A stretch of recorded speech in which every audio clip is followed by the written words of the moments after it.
Hello guys, welcome to our channel. তো তোমরা কেমন আছো? আশা করছি সবাই খুব ভালো আছো।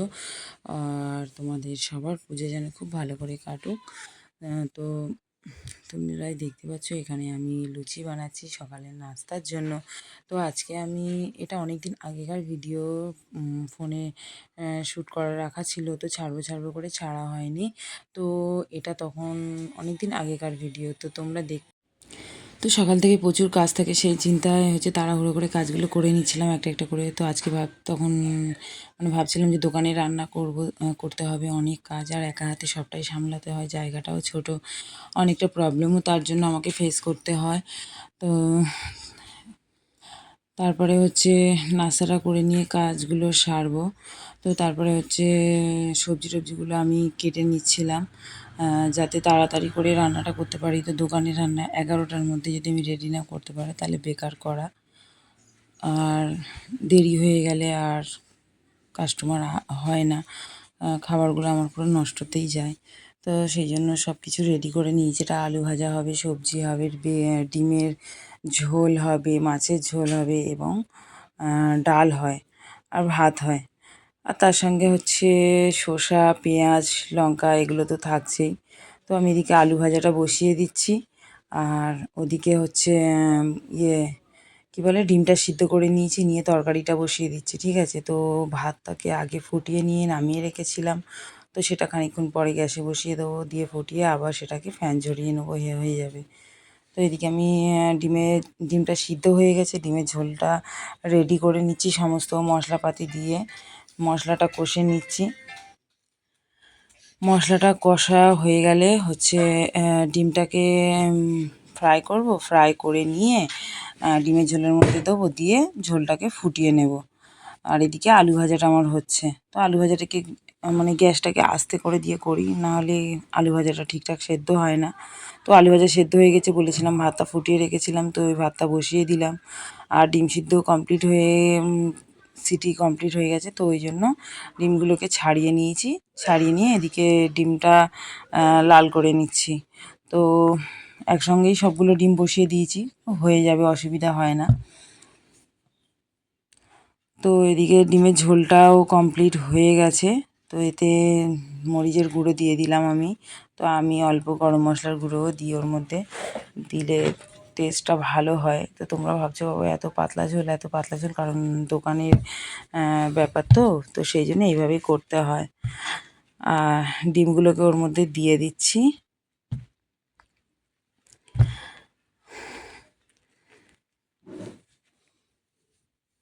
তো ডিমের ঝোলটা কমপ্লিট হয়ে গেলে এগুলোকে আবার একটা একটা করে আমি এপারে আমার রান্নাঘর, আর ও ঘরের এক সাইডে আমার রান্নাঘর, আর এক সাইডে দোকান। তো রান্নাগুলো কমপ্লিট হলে আমাকে আবার একটা একটা করে ওদিকে রাখতে যেতে হয়। তো যখন হয়ে যায়, তো আমি একটা একটা করে গিয়ে ওপারটা পরিষ্কার করি প্রথমে জায়গাটা, তারপরে ওখানে গিয়ে রান্নাবান্নাগুলো রেখে আসি। তো এদিকে আমার ভাতটা কমপ্লিট হয়ে গেছে, তো ফ্যান ঝরিয়ে নিচ্ছি। আর ফ্যান ঝরানো হয়ে গেলে এদিকে আমি তরকারিটার জন্য রেডি হচ্ছি, তো তরকারিটা বসিয়ে দিচ্ছি। তো আজকে হচ্ছে বেগুন দিয়ে, বড়ি দিয়ে, আলু দিয়ে, ডাঁটা দিয়ে একটা সবজি হবে। তো তার জন্য মশলা কষিয়ে আমি সবজিটা বসিয়ে দেবো। মশলা কষা প্রায় হয়ে গেছে, টমেটোটাও কেটে দিয়ে দিলাম, এবার বেগুনগুলো ওর মধ্যে দিয়ে দিচ্ছি, দিয়ে হচ্ছে সবজিটা কমপ্লিট করে নিচ্ছে। আর এদিকে ডালও আমার কমপ্লিট হয়ে গেছে, রান্না কমপ্লিট, পুরো কাজ কমপ্লিট হয়নি। একটা খদ্দের এসেছিলো, কাস্টমার এসেছিলো, তো তাকে দিয়ে ভাত দেওয়ার জন্য সব কিছু রেডি করে আমি নিয়ে চলে এসেছি। তো দেখতে পাচ্ছ এইগুলো আমার আজকেরকার রান্না। এইগুলোই করি আমি, মাংসটা করি না, কারণ মাংসটা এখানে চলে না। মাংস বাদ দিয়ে মোটামুটি সব কিছুই থাকে। তো দুজন কাস্টমার এসেছিলো, সব কিছুই কেটে রেডি করে নিয়েছি। নেওয়ার পরে দুজনকে ভাত দিয়ে রেডি করে, আর এদিকে চলে এসেছি গ্যাস ট্যাসগুলো পরিষ্কার করতে। প্রচুর নোংরা হয়, তাড়াহুড়ো করে রান্না করতে যাই, একা হাতে রান্না, তো সেই জন্য আস্তে আস্তে আমাকে সব কিছু করতে হয়। তো এবারে গ্যাস ট্যাসগুলো না মুছলে তো আর হয় না, প্রচুর নোংরা হয়, প্রচুর নোংরা হয়। তো আমাকে দিনে ২-৩ বার অন্তত গ্যাসটা পরিষ্কার করতে হয়। রান্না করার পরে তো করতেই হবে, ওটা মাস্ট। আর তারপরেও টুকটাক যখনই কাজ করি অল্প স্বল্প করে মুছে পরিষ্কার করে নিই। আর এদিকে দেয়াল টেয়ালগুলোও প্রতিদিন মুছে নিই, স্ল্যাবগুলো মুছে নিই, রান্নাঘরের মেঝেটা প্রতিদিন ভালো করে মুছে নিই। নাহলে এখানটা আমার দেখতেই পাচ্ছ, আমার মাথা থেকে আমার ছাদ একদম একটুখানি, মানে মাথায় ওই ১ আঙুল মতো উঁচু। তো হাওয়া বাতাসগুলো, মানে রান্নার তেলকালিগুলো ভালো করে বেরোতে পারে না। তো প্রচুর নোংরা হয়, প্রচুর তেলকালি হয়। তো সেই জন্য আমাকে প্রতিটা দিন ভালো করে মুছতে হয়। তো উপরে খানিকটা জায়গা আমি হাত পাই না, সেই জন্য মুছি না। তো সেই জায়গাটা দেখলেই বোঝা যায় যে কতটা তেলকালি পড়ে আমার রান্নাঘরে। আর আমার যে অ্যাডজাস্ট ফ্যানটা আছে, সেটার অবস্থাও প্রচণ্ড খারাপ। কারণ সেটা আমি খুলে মুছতে পারি না, যার জন্য পুরো তেলকালিতে একদম ভর্তি হয়ে গেছে। আর বাদবাকি আমার জিনিসপত্রগুলো আমাকে প্রায় রোজই মুছতে হয়, যার জন্য মানে যতটুকু খাটার কথা তার ডবলই আমার খাটনি হয়ে যায়।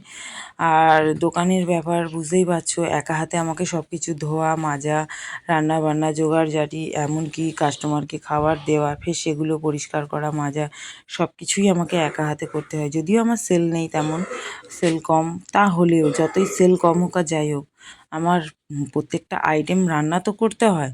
তো এদিকে দেখতেই পাচ্ছ আমার ঘরের অবস্থা কি হয়ে আছে। তো এইগুলো আমাকে ভালো করে গুছাতে হবে। এদিকেও আমার পরিষ্কার করতে হবে। তো আমি টুকটুক করে মোটামুটি সবটাই গুছিয়ে ফেলেছি। ঝাড় দেওয়া, মোছা আমার সব কমপ্লিট।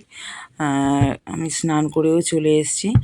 আর এদিকে আমার শাশুড়ির টিভিটা খারাপ হয়ে গেছিলো। তো টিভিটা সারাতে লোক এসে গেছে, ওরা সারাচ্ছে। তো আমার ছেলে এই ভিডিওটাও তুলে নিয়েছে ওর সঙ্গে। তো আমি কি করলাম, অ্যাড করেই দিলাম চলো। তো টিভিটা পুরোপুরি খারাপ, টিভিটা বাদও দিচ্ছে না, ওই সারিয়ে সারিয়ে চালাচ্ছে আর কি। আর আজকে ভিডিওটা এই পর্যন্ত। তোমরা কেমন আছো?